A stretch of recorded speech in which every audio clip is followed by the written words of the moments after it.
Assalamualaikum warahmatullahi wabarakatuh. Saya perwakilan dari anggota kelompok akan memperkenalkan dari kelompok kami. Yang pertama ada saya sendiri, Sultan Adi Farhan, NIM 215. Yang selanjutnya ada Indra Prabowo, NIM 212. Yang selanjutnya ada Gusti Mas Perkasa, NIM 194. Yang selanjutnya ada Rian Maulana, NIM 179. Dan yang terakhir ada Kartika Catur, NIM 288. Di sini ada contoh soal dari metode simplex, yaitu seorang pembuat kue mempunyai 8 kg tepung dan 2 kg gula pasir. Ia ingin membuat dua macam kue, yaitu kue dadar dan kue apem. Untuk membuat kue dadar dibutuhkan 10 gram gula pasir dan 20 gram tepung. Sedangkan untuk membuat kue apem dibutuhkan 5 gram gula pasir dan 50 gram tepung. Jika kue dadar dijual dengan harga Rp300 per buah dan kue apem dijual dengan harga Rp500 per buah, tentukanlah pendapatan maksimum yang dapat diperoleh pembuat kue tersebut. Yang sudah diketahui yaitu pembuat kue mempunyai 8 kg atau 8.000 gram tepung dan 2 kg sama dengan 2.000 gram gula. Untuk pembuatan kue dadar membutuhkan 10 gram gula pasir dan 20 gram tepung. Untuk kue apem 5 gram gula pasir dan 50 gram tepung.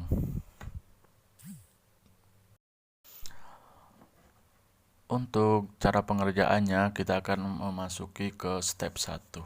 Yang pertama kita akan menentukan fungsi tujuan, yang kedua fungsi kendala, dan ketiga variabel pembantu.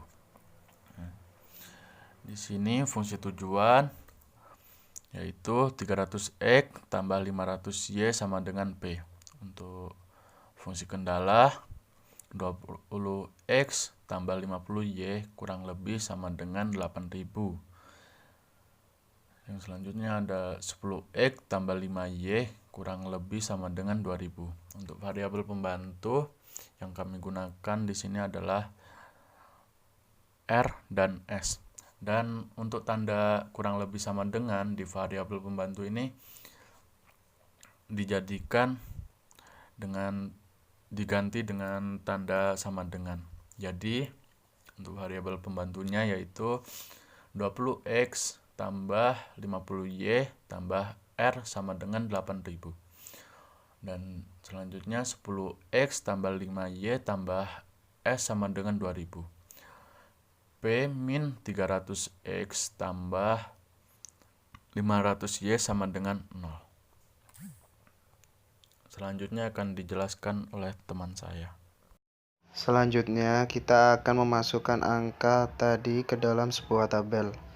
Adapun nanti tabel ini mempermudah kita dalam perhitungan menggunakan metode simplex dan inilah bentuk tabelnya. Selanjutnya, kita akan menentukan kolom kunci dan baris kunci. Untuk menentukan kolom kunci, kita perlu mengetahui kolom yang mana yang memiliki nilai negatif terbesar. Pada kasus ini, kolom Y yang memiliki nilai negatif terbesar, yakni negatif 500. Baik, selanjutnya kita akan menentukan baris kunci. Jadi, cara menentukan baris kunci adalah pertama-tama kita membagi kolom NK dengan kolom Y yang merupakan kolom kunci seperti biasa. Misalnya 0 dibagi negatif 500 sama dengan 0. 8000 dibagi 50 sama dengan 160.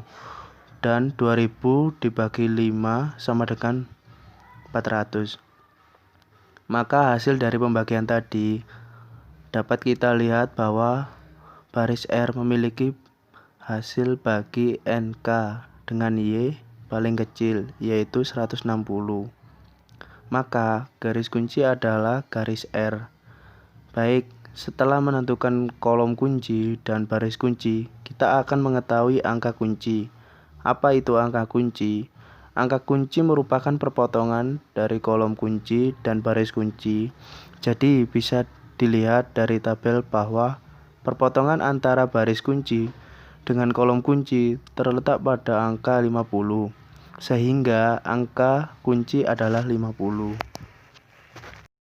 Setelah kita mengetahui angka kunci, saatnya kita membuat baris baru.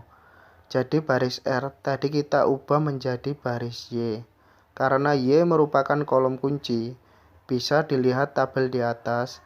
Setelah itu, kita tentukan nilai pada baris baru Y dengan cara angka pada baris R dibagi dengan angka kunci, yaitu 50. Contohnya, misalkan 0 dibagi 50, 20 dibagi 50, dan seterusnya, hingga kolom NK.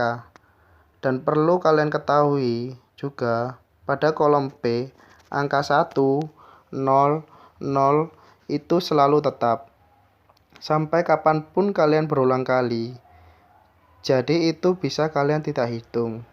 Selanjutnya, kalian menghitung kolom X, Y, R, S, dan NK. Dan begitu seterusnya. Nama saya Gustimas Perkasa, saya akan menjelaskan slide 7. Di sini pada tabel variabel bebas kita disuruh untuk menemukan nilai pada baris baru P dengan cara baris P lama dikurang angka kolom kunci dikali baris baru Y. Di sini kita bisa lihat rumusnya mendapatkan hasil 0. Selanjutnya pada tabel variabel bebas selanjutnya kita akan disuruh untuk menemukan nilai pada baris baru S dengan cara baris S lama dikurang angka kolom kunci dikali baris baru Y. Di sini kita melihat rumus di bawahnya menemukan hasil yaitu angka 1 yang akan dimasukkan pada baris S. Terima kasih. Slide selanjutnya akan dijelaskan oleh teman saya. Saya akan menjelaskan slide 9. Jadi, pada step ini kita akan mengulang lagi langkah-langkah pada step 2, yaitu menentukan angka kunci, kolom kunci, dan baris kunci. Nah, untuk kolom kunci sama seperti tadi. Kita lihat kolom mana yang mengandung nilai negatif terbesar pada kolom X, maka kolom kuncinya adalah kolom X. Dan untuk menentukan baris kunci sama seperti tadi. Pertama-tama, kita harus membagi kolom NK dengan kolom X yang merupakan kolom kunci, dan dari hasil pembagian tersebut maka ditemukan baris N yang mengandung hasil pembagian yang memiliki angka positif terkecil, yaitu angka 150. Maka baris kuncinya adalah S. Pada mengetahui baris kunci dan kolom kunci kita juga nanti akan mengetahui angka kuncinya.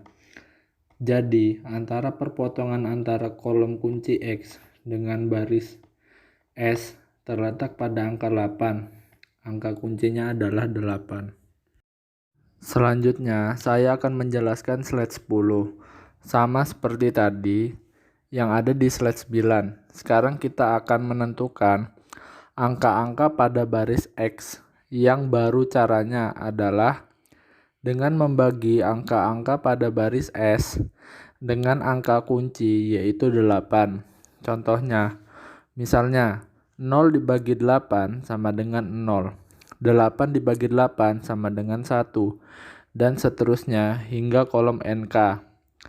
Dan perlu kalian ketahui pada kolom P, 1, 0, dan 0 itu tetap dan tidak berubah, sehingga teman-teman bisa menghitungnya dari kolom X, Y, R, S, dan NK. Jadi hasil dari baris baru X sebagai berikut. Sekarang kita akan menentukan baris P yang baru dengan cara baris P lama dikurangi angka kolom kunci dikali baris baru X. Jadi kita ambil satu angka saja, misalnya negatif 100 dikurangi negatif 100 dikali 1 sama dengan 0. Negatif 100 merupakan baris B yang lama dikurangi dengan negatif 100 yang merupakan angka kolom kunci dan dikali 1 yang merupakan garis baru dari X. Dan untuk seterusnya dapat dilihat pada slide.